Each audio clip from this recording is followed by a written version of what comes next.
Mesdames, Messieurs, bonsoir. Merci d'avoir choisi le journal de Tahiti Nuit Télévision. Voici les titres de cette édition de ce soir. Le lycée hôtelier de Tahiti fête ses 20 ans et change de nom pour devenir l'école hôtelière de Tahiti. Une fête qui s'est tenue avec les meilleurs ouvriers de France. Vous le verrez.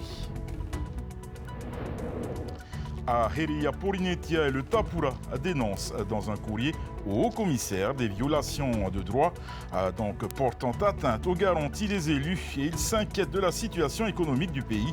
Pour en parler, Nui Haulore du groupe à Heria Porinetia, il est notre invité ce soir. Faut-il introduire la lettre K dans l'alphabet tahitien? Une centaine de spécialistes de la langue ont confronté leur point de vue ce matin à la présidence.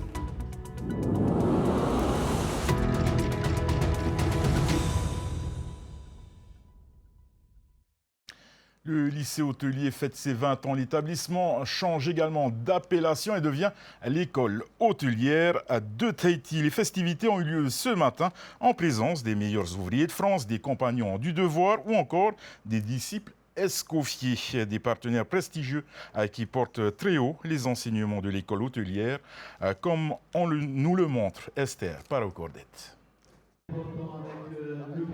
Les discours n'en finissent pas pour les pâtissiers. Maintenir une pièce montée dans des conditions de chaleur intense, un défi pour les élèves et leurs professeurs. Là il fait chaud, là il fait très chaud quand même. Mais on a fait pire, quand on a fait 300 kg de glace en barre sculptée. Non, mais c'est des bons défis ça. Il fait très chaud ici en Polynésie. Qu'est-ce qui vous inquiète en fait? Que notre pièce montée tombe. Jean-François Girardin est monté sur scène pour valoriser le talent singulier des lycéens. Les médailles d'or décrochées par les jeunes Tahitiens à des concours de haut niveau a marqué le président des meilleurs ouvriers de France. On a eu la réussite de déjà une dizaine de jeunes Polynésiens qui ont le titre emblématique de un des meilleurs apprentis de France dans différents métiers. Ce sont des jeunes qui ont été dans des centres de formation comme celui-ci. Ils n'auraient jamais pensé un jour devenir meilleurs apprentis de France et faire leur finale en métropole devant tous les autres finalistes de toutes les régions de France. Enfin, la délivrance pour les pâtissiers. La pièce montée et ses 20 bougies d'anniversaire ont tenu le coup. Dans un autre lieu caniculaire, l'ouverture du faux tahitien. Les professeurs ont sublimé le talent de leurs élèves. Je suis descendant d'une autre famille, Telipeya. C'est une famille qui est connue dans le Tahiti et j'ai appris quelque chose ici. Et la plupart des choses, je savais déjà. Mais comme on dit, on apprend tous les jours. On essaye, nous, en tant qu'éducateurs, de leur donner un petit peu l'envie de bien faire des choses. Ensuite, il y a des règles d'hygiène à respecter en cuisine. Donc ça aussi, ça fait partie de notre rôle, entre autres. En plus des techniques, en plus des choses un petit peu jolies que le lycée hôtelier peut faire. Les anciens élèves sont aussi venus témoigner de leur parcours. Ouais, un excellent professeur. Il m'a envoyé en concours. Il y a quelques années, on est parti à Taïwan. Autrefois peu considérée, la filière restauration-hôtellerie a acquis ses lettres de noblesse.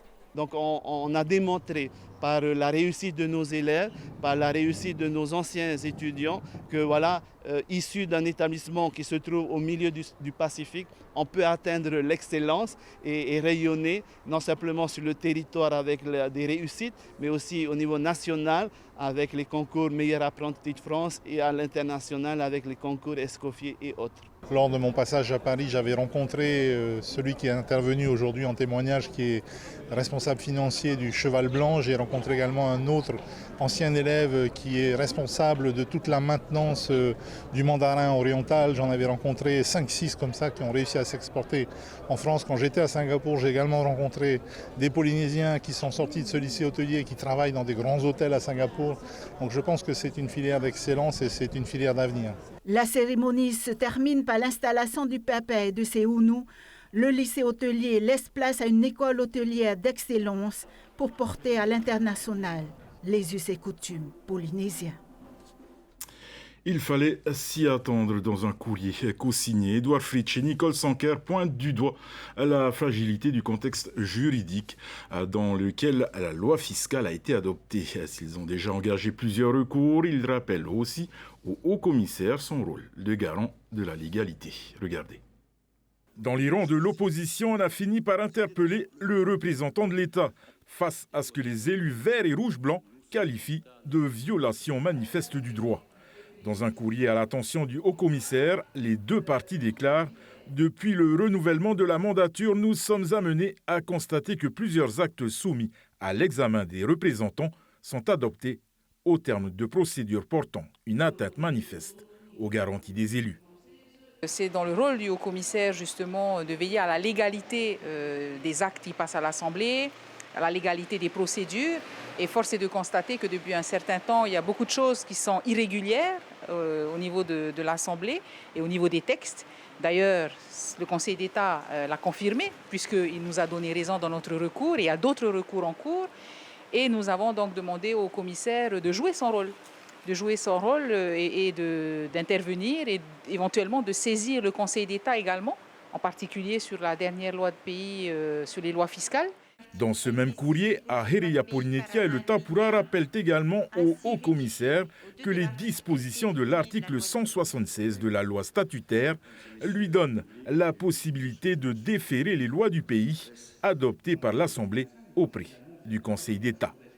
L'article 176 est clair, il dit que lorsque le haut-commissaire constate des irrégularités, il peut interroger le Conseil d'État justement sur la légalité de ce qui se passe. Et force est de constater que depuis un certain temps, nous, l'opposition, on n'arrête pas justement de faire des rappels à l'ordre. On a essayé de le faire verbalement à chaque fois, mais on ne nous écoute pas. C'est pour ça qu'on a fait des recours et là, on nous a donné raison. Donc c'est qu'on a raison de faire ce qu'on fait et le haut-commissaire ne fait rien. Il ne bouge pas. Si nous, on fait des recours, lui aussi, il devrait bouger. Parce que comme nous, il voit bien ce qu'il se passe. Or, on a l'impression qu'il ne veut pas bouger, qu'il laisse faire les choses. Or, son rôle, c'est d'être le garant de la légalité, garant du droit. Dans un communiqué de presse, le haut-commissaire a accusé réception du fameux courrier qu'il précise avoir découvert par voie de presse. Il assure cependant qu'il en examinera attentivement le contenu et en profite pour réaffirmer son engagement à maintenir un dialogue ouvert et constructif avec l'ensemble des forces vives de la Polynésie française au service de l'intérêt général. Et Ahereya Polinetia et le Tapura s'apprêtent d'ailleurs à déposer un recours contre la rétroactivité de la loi fiscale. Et nous accueillons tout de suite et sans plus tarder Nuihau Lori, représentant donc à l'Assemblée de la Polynésie française. Nuihau Yorana. Yorana. Alors Nuihau, était-il nécessaire d'interpeller directement le haut-commissaire ? Oui, comme l'a expliqué ma collègue Te Puarauri, nous sommes dans notre rôle, nous sensibilisons le haut-commissaire sur ces irrégularités que l'on constate. Ce n'est pas la première. Et lui, effectivement, est le garant de la légalité, donc c'est à lui aussi d'intervenir sur ces points. Le dernier point sur lequel nous sommes intervenus, c'est la loi fiscale qui a été présentée à l'Assemblée avec un amendement du gouvernement qui demande, bon, c'est un terme technique, mais la rétroactivité de la loi au 15 décembre de l'année dernière. Et c'est quand même un grand principe du droit que les lois ne peuvent pas être rétroactives. Et donc nous mettons l'accent sur cette irrégularité et nous souhaitons que le haut-commissaire joue aussi son rôle sur ce point. Êtes-vous justement satisfait de sa réponse ? Pour nous, la réponse, ça va être effectivement qu'il s'occupe de ce sujet et qu'il donne sa position. Là, il a fait un accusé-réception de notre courrier, donc c'est très bien, mais nous attendons bien évidemment davantage. Finalement, vous avez décidé de ne pas attendre la prise de position des acteurs économiques pour une question de timing ? Oui, effectivement, nous allons déposer un recours sur cet amendement qui a été déposé par le gouvernement. Nous avons un délai plus court. Il faut 6 élus au minimum pour déposer ce recours. Et nous déposons un recours non pas sur l'ensemble des dispositions, mais vraiment sur cette disposition de rétroactivité qui fragilise ce texte, en fin de compte. Sur le fond, c'est déjà exprimé, c'est une loi qui est mauvaise. C'est une loi qui est mauvaise parce qu'elle ne facilite pas l'activité économique, l'investissement, notamment notamment dans le secteur touristique. Au contraire, elle rend l'investissement plus difficile, elle rend la vie plus difficile pour les citoyens aussi, parce qu'il n'y a aucune disposition qui vise à lutter contre la cherté de la vie. Pourtant, c'était une thématique du Tavini pendant la campagne électorale. Donc, comme nous essayons de le faire à l'Assemblée depuis le début de cette mandature, on a déposé des amendements, on essaye de proposer d'être constructif, et on a un refus manifeste de tout amendement de la part du gouvernement. On constate surtout, et c'est ce qui nous inquiète, que l'activité économique ralentit beaucoup dans tous les secteurs d'activité, et nous pensons que cette loi va accentuer ce ralentissement économique, et ça ne va servir personne finalement. C'est pour ça que nous alertons le gouvernement sur cette situation. Et si la loi était à nouveau annulée, il faudrait alors s'attendre à des redressements après de 6 mois, assez pour mettre en péril certaines entreprises, même les mettre à terre. C'est un risque à prendre. Non, en fait, quand le Conseil d'État a annulé la loi, finalement, ce sont toutes les dispositions nouvelles qui ont été présentées par le gouvernement qui ont été supprimées. Donc on en revient à la situation précédente. Par contre, il appartient au gouvernement de rembourser les trop perçus qui ont été collectés, notamment concernant les baisses d'exonération douanière, la mise en place d'augmentation de telle ou telle taxe. Donc c'est au gouvernement finalement de mettre en œuvre ces opérations de remboursement. Je pense que si le gouvernement a demandé à ce que cette rétroactivité soit mise en place, c'est aussi pour éviter d'avoir à traiter ce sujet qui effectivement est compliqué. Nous souhaitons que le gouvernement assume ses responsabilités. Dans un cas comme celui-là, lorsqu'une loi fiscale est annulée, ça veut dire des recettes fiscales en moins et la nécessité pour le gouvernement de déposer un collectif budgétaire pour rééquilibrer le budget, ce qui n'a pas été fait. Justement, le chaos fiscal économique, Moïtaï Broderson a déjà prévenu que ceux qui casseraient la loi devront assumer la responsabilité. Non, ça c'est de la politique politicienne. Nous sommes dans notre rôle. On ne peut pas dire à l'opposition que finalement, lorsqu'elle pointe du doigt le non-respect du droit qui a été effectivement constaté par le Conseil d'État, nous ne sommes pas dans notre rôle. Et c'est ce que nous avions dit lors de l'adoption de cette loi fiscale au mois de décembre dernier. On ne peut pas s'asseoir sur le règlement intérieur, on ne peut pas s'asseoir sur la loi en disant on a gagné les élections, donc on a le droit de tout faire. La démocratie, elle fonctionne quand il y a une majorité, et on respecte la majorité, mais aussi une minorité, une opposition qui dit aussi ce qu'elle a à dire. Le Tavini a gagné avec 64 000 voix. Les deux autres partis autonomistes qui sont représentés à l'Assemblée pèsent 81 000 voix. Donc on ne peut pas nous dire qu'on n'existe pas sur le plan politique. Les syndicats préparent des revendications sur la vie chère et la réforme de la PSG. Vous rejoignez leurs inquiétudes? Je pense qu'ils sont aussi dans leur rôle. Je pense que les partenaires sociaux ont attendu que le gouvernement propose les mesures sur lesquelles il a fait campagne pendant cette longue campagne électorale. Et comme nous constatons que finalement, entre le programme qui faisait plus de 40 pages avec des mesures à mettre en œuvre rapidement et la réalité de l'action du gouvernement, il y a un écart qui est juste incroyable. Et dans ce domaine-là, spécifiquement sur la cherté de la vie, sur l'inflation, la seule chose que le ministre nous a dit, c'est qu'on a supprimé la taxe sociale et donc tout va bien. Non. Tout ne va pas bien. Les prix ont augmenté depuis 2 ans, depuis 3 ans, et il y a une action majeure à mettre en place sur ce plan qui n'a pas été mise en œuvre jusqu'à présent. Une hausse également des cotisations maladie et retraite est-elle inévitable? Si le gouvernement ne met pas en œuvre des mesures de substitution, c'est ce que nous avions dit, nous, pendant la campagne, supprimer la taxe sociale parce que c'est une taxe qui ne permet pas de baisser le coût du travail. Nous avions dit qu'il fallait mettre en place des mesures de compensation et c'est ce que nous attendions du gouvernement. Nous avons posé la question au gouvernement, au ministre de la Santé, au ministre des Finances à plusieurs reprises pendant les commissions et en séance plénière. Nous n'avons eu aucune réponse, sauf celle que le ministre de la Santé nous a apportée en disant que la réforme allait être mise en œuvre pas à pas. Pour l'instant, on n'a pas vu le premier pas. Ce sera ma dernière question pour vous, Nouhi Olouré. Les partenaires sociaux ont le droit également de demander des comptes. Et est-ce que vous avez déjà entendu les partenaires sociaux qui vont se positionner sur sur cela? On les a entendus exprimer leur impatience dans un premier temps, c'était il y a quelques mois déjà, et puis maintenant leur incompréhension par rapport au fait que sur ce sujet aussi important pour la population, rien n'a été mis en œuvre jusqu'à présent. Donc comme je disais, chacun est dans son rôle. Nous, en tant que minorité à l'Assemblée, nous essayons de faire des propositions. Je pense que les partenaires sociaux vont essayer d'être entendus lors du 1er mai, et je pense que ça va être un rendez-vous important pour le gouvernement aussi. Et l'inflation vient de connaître un rebond au mois de mars. Justement, Moïta Broderson a déclaré l'ouverture de la session administrative et qu'il avait stoppé l'inflation. Est-ce aussi simple que ça? Non. Moïta Broderson, le président, n'a pas stoppé l'inflation. Comme il le dit lui-même, l'essentiel de l'inflation, c'est l'inflation importée, parce que nous achetons beaucoup de choses à l'extérieur.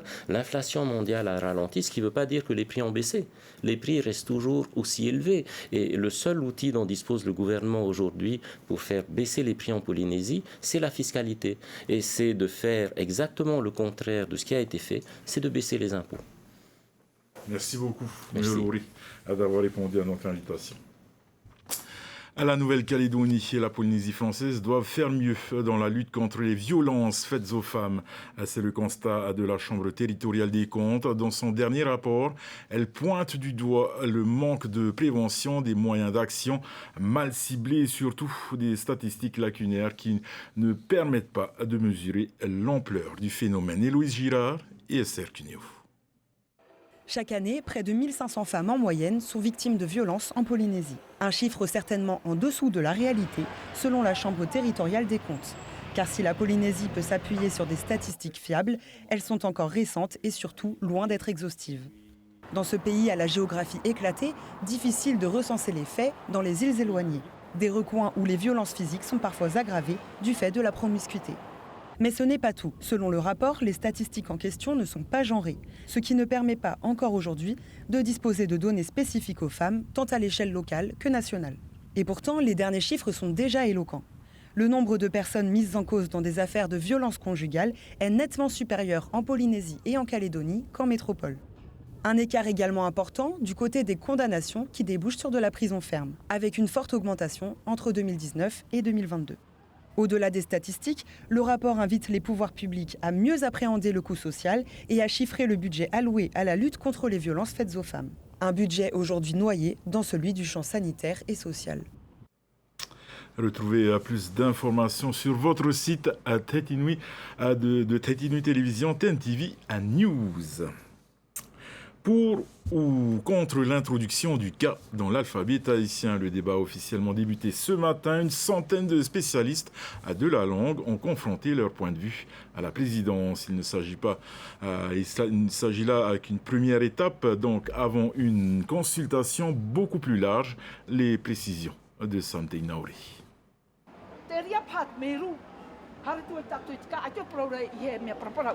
Les débats étaient animés autour de l'introduction ou non de la lettre K dans l'alphabet tahitien. Des spécialistes ont donné leur point de vue, les ont confrontés et parfois accordés. Certains ont même évoqué des compromis. Pourquoi pas déplacer la réflexion sur les niveaux de langue de notre Tahiti afin justement de se poser la question sur quel niveau de langue va pouvoir exploiter cette lettre plutôt que de la rentrer et permettre une irruption de mots en K dans le dictionnaire. En Polynésie, la lettre K est surtout utilisée dans les langues marquisiennes ou Paumotu. Les habitants de l'île de Maupiti aussi l'utilisent. La crainte pour certains linguistes, c'est de voir le tahitien supplanter ses langues et dialectes. Ma préoccupation, elle est de l'ordre de la... C'est un risque de glottophagie, c'est-à-dire que tout comme la langue française enveloppe et prend le dessus sur la langue tahitienne, peut-être que la langue tahitienne prend le dessus sur les langues polynésiennes. D'où, du coup, l'introduction du K me fait avoir des doutes sur... en tout cas, me fait avoir des soucis sur cette question-là, de la glottophagie. Après plusieurs heures de débat, il est apparu que la principale préoccupation des participants à ce séminaire était de mieux enseigner les langues polynésiennes aux enfants polynésiens. Des lycéens de première et terminale du LUT ont assisté ce matin à une conférence sur la période du CEP et des essais nucléaires. Une exposition réalisée par Manatou Tayaroui, un futur thésard qui étudie les documents déclassifiés sur le nucléaire avec le soutien de l'État. Un sujet qui n'a intéressé qu'assez peu le jeune public. Jessica Doucet. Durant 1h30, Manatou Tayaroui expose les résultats de ses travaux, 1 an et demi de recherche à partir d'archives déclassifiées militaires et diplomatiques sur le Centre d'expérimentation du Pacifique et les essais nucléaires. Des travaux qui se penchent sur le volet sanitaire, mais aussi et surtout sur les aspects historiques, économiques et sociaux de cette période qui aura marqué et marque aujourd'hui encore tout un peuple. Je voulais justement montrer aux élèves que c'est possible pour les Polynésiens de faire une histoire du CEP et des essais nucléaires, donc à l'époque des tirs atmosphériques, au niveau global, donc mettre en avant les aspects globaux et transnationaux autour des relations internationales, de la diplomatie scientifique, des circulations de savoir. 193 bombes au total, les conséquences sanitaires, l'implication de l'État français. Si le nucléaire tient une place prépondérante dans l'histoire de la Polynésie, il ne capte pas toujours l'attention des adolescents comme ces lycéens. C'est bien aussi de savoir les détails de ces essais, surtout que ça a été fait chez nous. Ça ne m'intéresse pas trop en vrai, mais c'est bien de connaître ce qui s'est passé dans la Polynésie. Pour d'autres, en revanche, cette rencontre aura permis de se faire sa propre opinion sur ce pan de l'histoire.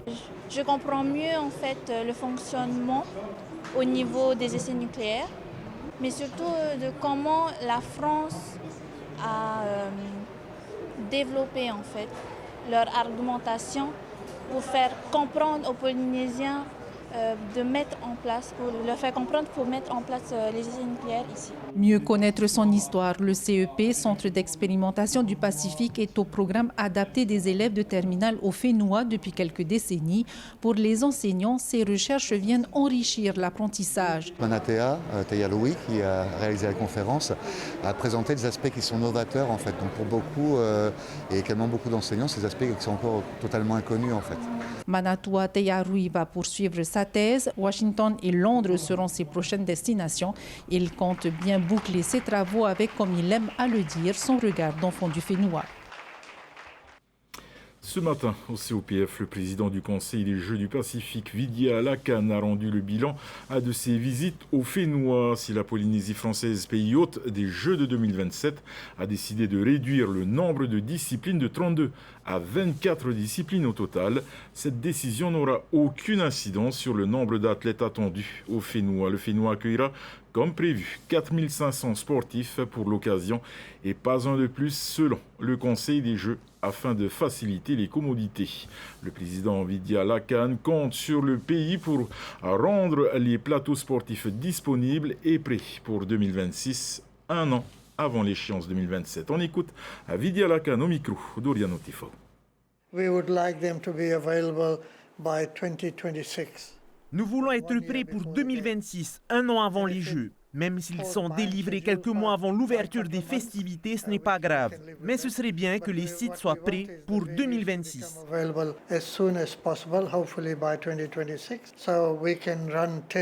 Nous pourrons faire des essais et s'il y a des soucis, nous pourrions les rectifier. Et l'autre point important, nous voulons que les athlètes tahitiens puissent profiter un maximum de ces installations pour avoir un avantage sur les autres athlètes. Et on espère qu'ils gagneront plus de médailles.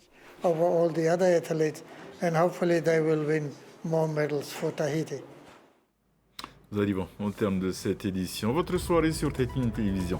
Ne manquez pas Danse avec les stars, puis à Destination X.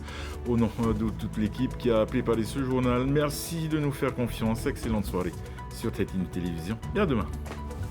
Retrouvez ce journal en replay sur notre site internet et notre application mobile TNTV.